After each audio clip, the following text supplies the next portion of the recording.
ওই ফকুনির বাচ্চারা আমার জুতা ছিঁড়ছে কেটা, পরে আমি দেখবার আইছি। আমি তোর জুতা ছিঁড়েছি? আরে তোর তো কপাল ভালো, তুই আসিস নি, তাহলে জুতার মতো তোকেও ছিঁড়ে ফেলতাম। দেখ, আমাকে ভালো করে দেখ। আচ্ছা, আপনি কি নেশা করেন? না ভাই, আমি নেশা মেশা করি না। গাঁজা খান না আপনি? গাঁজা তো সবাই খায়, গাঁজা কি নেশা? এটা কি তুমি লিখেছো?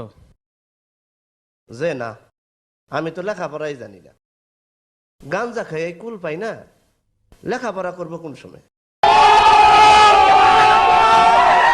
হ্যালো, এই তোমার কি হয়েছে? যমুনায় সেতু হয়েছে, মহাখালীতে ফ্লাইওভার হয়েছে, পাইলট স্কুল সরকারি হয়েছে, ওসমান মিয়া হাজি হয়েছে, পোলা দুইটা পাজি হয়েছে, পরশুদিন ডাইলে লবণ বেশি। তো আপনি আপনার পড়াশোনা কিভাবে চালাতেন? এই সুখের সময় আপনি দুঃখের কথা শুনতে চান? হ্যাঁ বলুন, তাতে যদি পরবর্তী প্রজন্ম কিছুটা উৎসাহ পায়। আমি তো একটা গরিব ঘরের ছেলে, বাড়িতে ফ্রিজ আছে, এসি আছে, টিভি আছে, কিন্তু দুঃখের কথা বাড়িতে কারেন্ট নেই।